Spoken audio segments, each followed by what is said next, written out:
Complaint பண்ணோன்னே எடப்பாடி பழனிசாமி அவர்கள் என்ன கேட்கிறாரு பிரஸ் மீட்ல அப்படின்னு பாத்தீங்கன்னா, வெறும் கம்ப்ளைண்ட்டை வச்சு எப்படி முடிவு பண்ண முடியும்? இதுக்கு என்ன ஆதாரம் இருக்கு அப்படின்னு கேட்டாரு. அவ்வளோ வீடியோஸ் இருக்கு. கிட்டத்தட்ட 275 பெண்களுக்கு மேல பாதிக்கப்பட்டிருக்கிறாங்க. 1000த்துக்கும் மேற்பட்ட வீடியோஸ் இருக்கு அப்படிங்கிற தகவல் எல்லாம் வெளியில வருது. இந்த ஆடியோ வீடியோவை வந்து நக்கீரன் ரிலீஸ் பண்ணியிருக்கிறாங்க. இதற்கு அப்புறமும் இதற்கு என்ன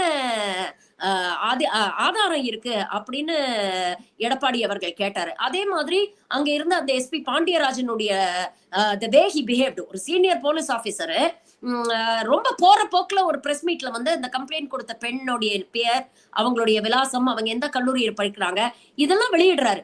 அப்போ போற போக்குல ஒரு ஒரு சீனியர் அதிகாரி வந்து போற போக்குல அப்படி செய்ய மாட்டாங்க. யாரோ ஒருத்தர் கொடுத்த ஒரு டைரக்ஷன்ல தான் அவர் பண்ணாரு. அப்ப என்ன நோக்கத்தோட அவர் பண்றாரு?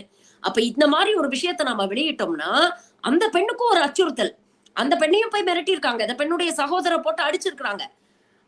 அந்த இன்சிடென்ட்ஸ் எல்லாம் வெளியில வருது. இன்னொரு பக்கம் இந்த மாதிரி பாதிக்கப்பட்ட பெண்கள் தயங்குவாங்க இல்லையா?